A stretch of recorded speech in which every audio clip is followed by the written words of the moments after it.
Well, sine of A, cosine of A over cosine of A can be replaced with tangent of A. And sine of B over cosine of B can also be replaced with tangent of B, right? And this is where our rule or our formula for tangent sum and difference is derived from, okay? So it comes from sine over cosine, because remember, whenever we talk about our ratios for sine, cosine, and tangent, sine is y over r, cosine is x over r, and what's tangent? Y over x. So it's a combination of the two, right? So that's what we did here. We combined two of our rules for yesterday. So now that we know where it comes from, you're not going to have to prove it to me again, but these are going to be our sum and difference rules for tangent. All right? So pretty similar. The one that has the plus in it is the one that we just derived. So this one is this one. And then if you are subtracting two terms, then all that changes is the signs. So in the top, it changes to a minus. In the bottom, it's going to change to a plus. All right? Okay, so keeping that in mind, let's practice simplifying some things. So number 1 says you've got tangent of 30 plus tangent of 15 over 1 minus tangent of 30, tangent of 15. So will we say that's the sum or the difference? That's the sum, right? It's this top one up here. So I'm going to use this rule. Right now it's written in this way, so now I want to write it this way, okay? So I would write it as tangent of A, what's our A value here? 30, plus B, which is 15. All right, and those are like terms, right? So tangent of 30 plus 15 would be equivalent to tangent of 45. Good. All right, and we should be able to say what tangent of 45 is, right? So if I was using my hand, which finger is 45 degrees? Middle one, okay? And remember, tangent is going to be number of fingers to the right over number of fingers to the left. So how many fingers do I have to the right? 2. And to the left? 2. So any number over itself simplifies to 1. Perfect. Okay? Number 2 says, if tangent of A is 1/3 and B is 1/2, find tangent of A plus B. All right, so this time, it's still the sum, but this time it's written this way. We want to turn it into the expanded form, right? Okay, so I would have, first I'm just going to rewrite it using A and B. So we would write it as tangent of A plus tangent of B, right? And that's supposed to be over 1 minus tangent of A, tangent of B. And now that we have it expanded, we can go substitute in the information they gave us. So what did they say we were allowed to replace tangent of A with? 1/3. So instead of tangent of A, I'm going to have 1/3 plus tangent of B, which they said was 1/2. All over 1 minus tangent of A, which again is 1/3, times tangent of B, which we said was 1/2, right? Okay, so in the numerator, it says to add those fractions, right? If I want to add fractions, what do I have to have? Common denominator. Common denominator. What would be the common denominator between 3 and 2? 6. Okay, so what am I going to multiply my first fraction by? 2. So if I multiply the bottom by 2, got to multiply the top by 2, right? So that would be 2 over 6 plus, what am I going to multiply that other one by? 3. So 3 in the numerator and denominator would give me 3 over 6, right? Okay. In the bottom, do I have to have a common denominator to multiply fractions? No. And how do we multiply fractions? Straight across. Okay, so here I'd have 1 times 1, which would be 1. And in the bottom, 3 times 2, which is 6. Okay. All right. So in the top, now that I have a common denominator, I can add these fractions, right? What do we get up there? 5 over 6, over. Can I subtract these two things right now? No, because I have to have a what? Common denominator. So right now it's like 1 over 1, right? So what would I multiply it by? 6. I multiply top and bottom by 6. So then I would have 6 over 6 minus 1 over 6. And can I subtract them now? Yeah. So we have that 5 over 6 in the top. What are we going to get in the bottom? 5 over 6. And now I have a fraction divided by a fraction. So what do? Keep, change, flip. So I keep the first 5, 6, change to multiplication, and flip the other fraction over. So what's going to happen? Is there an equal sign right here in between them? Straight across when I multiply. 5 times 6 would be 30. 6 times 5 would be 30. And 30 over 30 is 1. You also might have seen, there's a 5 here and 5 here, a 6 here and a 6 here, and marked them out there. Or you might have even said, this over itself right here simplifies to 1. Either way, wherever you notice, you're good to go ahead and divide. All right? Okay. Part B says they want us to do the same thing, but for tangent of A minus B. So first thing I'm going to do is expand it.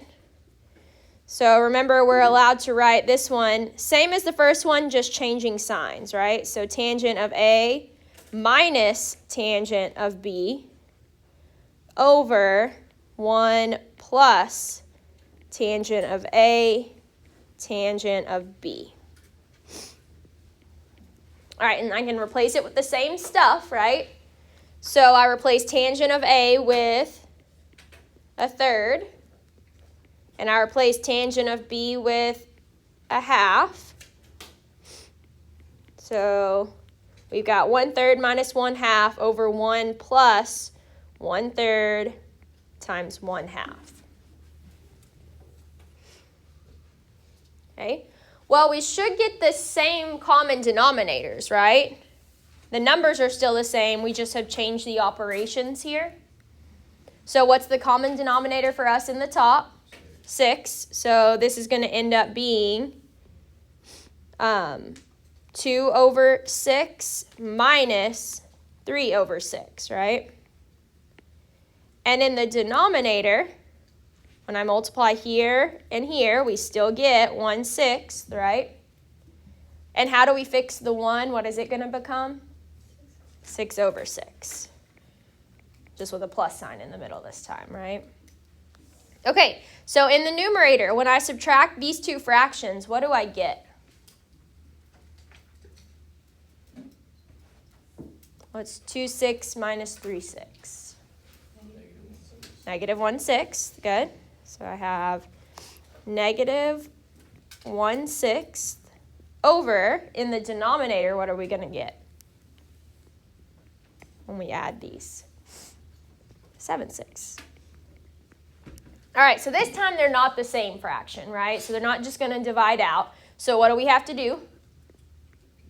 Keep, change, flip. Okay, so I'm going to keep my negative 1/6, change to multiplication, and then I'm going to flip my 7 over 6 over. So now it's 6 over 7.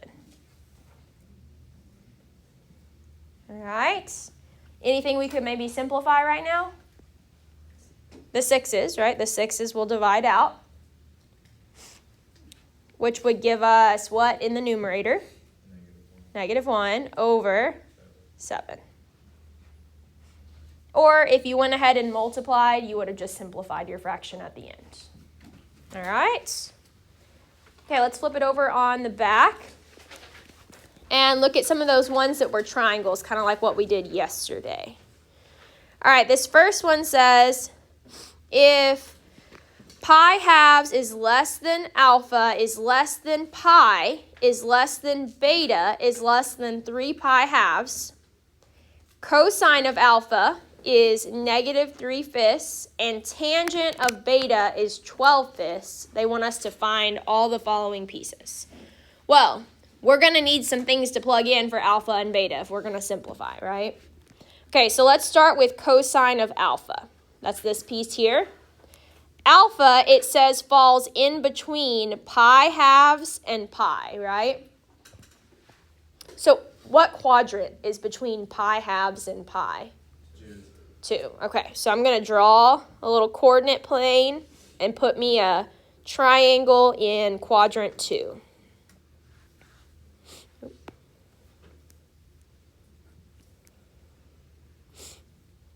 All right, and cosine is x over r, right? So my x is the number 3, and my r is the number 5. Okay, now that fraction is negative, right? But is r ever negative? No, so what must be negative? The 3, which makes sense, right? Because x is negative in that quadrant. Okay, so now I just need to figure out what our missing side over here is. So what can we do to find that missing side? Pythagorean theorem. This is actually one of our triples, right? Anybody remember what that side should be? 4.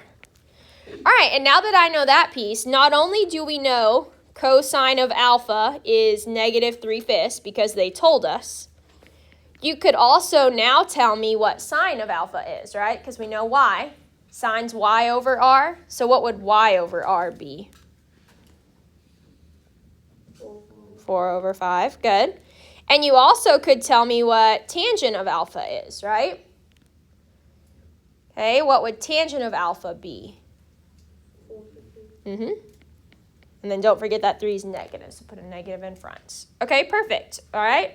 So now I just need to do the same, but for beta over here. Now it says beta is between pi and 3 pi halves. So what quadrant is between pi and 3 pi halves? 3. Okay. So I'm going to draw myself another picture of quadrant 3 and put a triangle in it.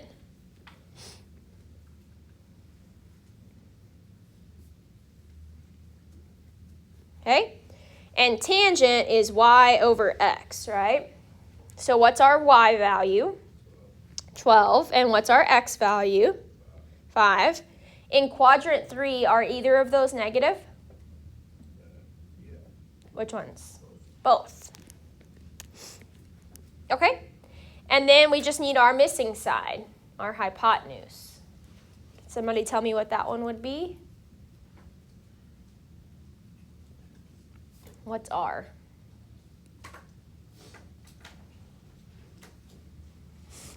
This one's one of our triples too, but it's not quite as common as the 3, 4, 5. 13. If you don't remember, just do Pythagorean theorem, okay? All right, so we were told tangent of beta was 12 over 5, but now we can also give sine of beta and cosine of beta as well. So sine would be y over r. What's that going to be? Good. And cosine would be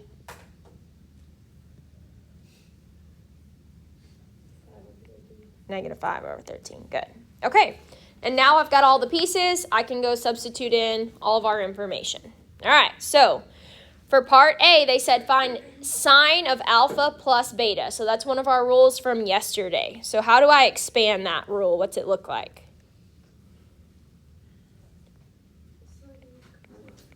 Sine of alpha times cosine of beta plus,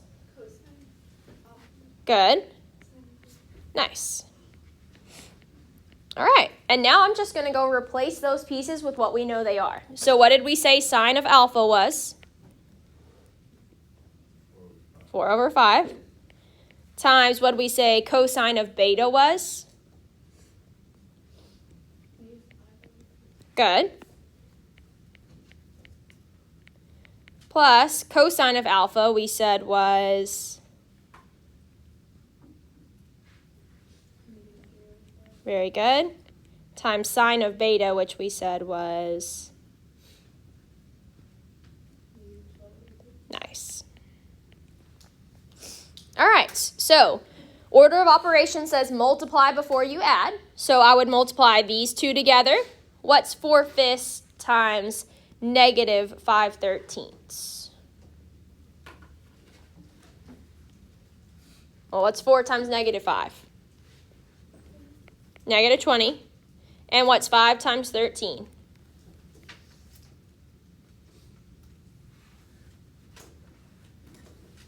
$65. All right. Plus, when I multiply these fractions together, what is negative 3 times negative 12? 36. And 5 times 13 we said was 65, right?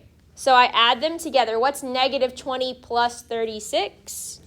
16. So 16 over 65. And I don't think that simplifies any, so that would be where we leave it. All right. Okay.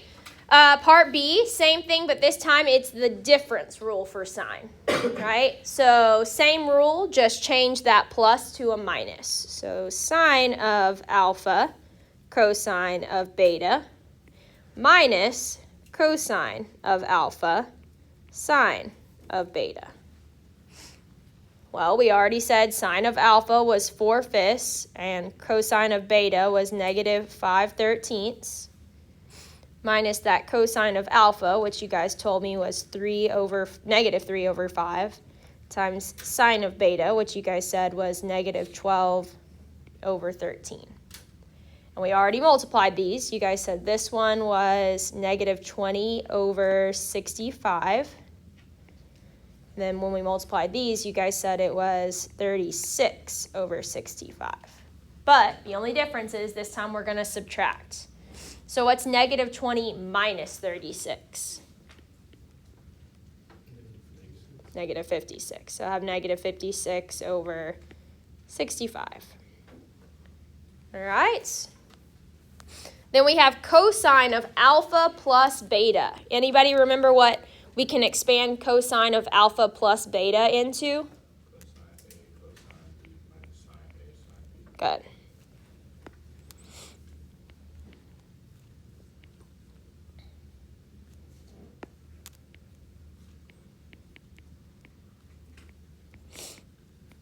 All right, so cosine of alpha was what? Negative 3/5 times cosine of beta, which was negative 5/13, minus sine of alpha, which was 4 over 5, times sine of beta, which was, good. All right. Okay, so now we're going to multiply. What's negative 3 times negative 5? 15. And we already said 5 times 13 was 65, right? What's 4 times negative 12? Negative 48. Again, over that 65. So I am subtracting, but I'm subtracting a negative. So two negatives in a row make a positive. So really it's 15 plus 48, right? What is 15 plus 48? 15 plus 48? 63, right? It's going to get a little bit bigger since we actually end up adding. All right. All right, then cosine of alpha minus beta, same rule, but change the sign, right? So cosine of alpha, cosine of beta, plus sine of alpha, sine of beta. So same numbers, so still negative 3 over 5 and negative 5 over 13. And still 4 over 5 and negative 12 over 13, which you guys said multiplies to give us 15 over 65. and negative 48 over 65.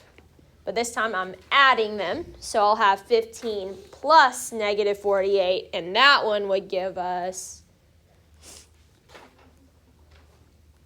what is it? Good.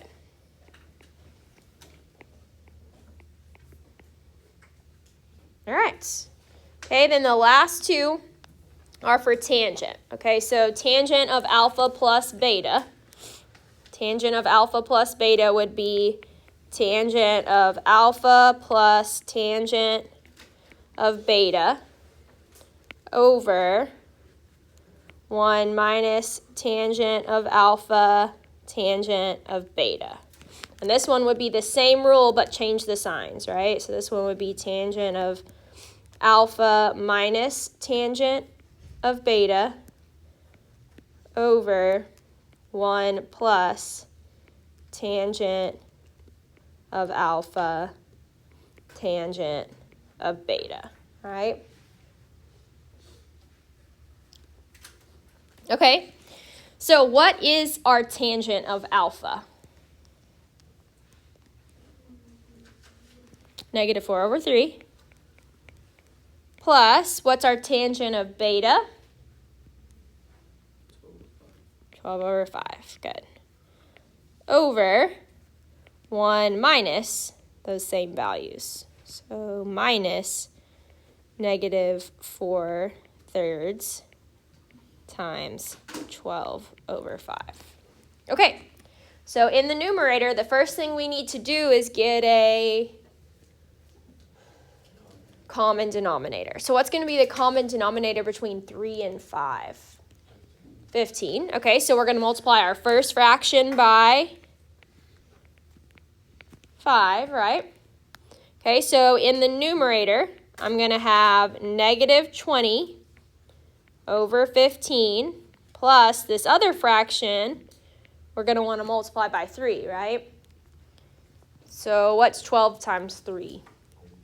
36. So plus 36 over 15. Okay. And then down here, when I multiply my fractions, I multiply across, right? So what's negative 4 times 12? Negative 48 over 3 times 5, which is 15, right? Okay, so I need that 1 to also be a fraction with 15 in the bottom, right? So what does that 1 change into? 15 over 15. All right, and I am subtracting in here, right? So we're going to have 2 negatives there. All right, so in the top, I add my fractions. What's negative 20 plus 36? 16. So we got 16 over 15 over, in the bottom, I have 2 negatives, which is going to turn into a positive. So really, I've got 15 plus 48, right? So what is 15 plus 48? 63. Okay, so I'll have 63 over 15. All right, not the same fractions, so we're going to have to keep change flip. So I'm going to keep my 16 over 15, change to multiplication, and then flip that 15 over 63 over, right? Well, we could at least cross out the 15s, right? And what's that going to leave us with? Right. I don't believe that simplifies, so we leave it there. All right, we're going to use all the same numbers again, right? For this other one, all that changes is some signs. So we're going to have that negative 4/3 plus 12/5 over 1 minus negative 4/3 times 12/5. Well, you guys already said we get that common denominator, and the numerator fractions become negative 20 over 15 and 36 over 15. But this time I am subtracting, right? Okay. And then in the bottom, when we multiplied these fractions, you guys said that became negative 48 over 15. and that the 1 becomes 15 over 15. And this time our formula says we are going to be adding, all right? Okay, so in the numerator, what's negative 20 minus 36? Negative 56 over that 15. Over, in the bottom, what's 15 plus negative 48? Negative 33 over 15. Again, not the same fractions, so we have to keep change flip. So negative 56 over 15 times 15 over negative 33. What can we cross out? The 15s, and we're left with negative 56 over 33, all right?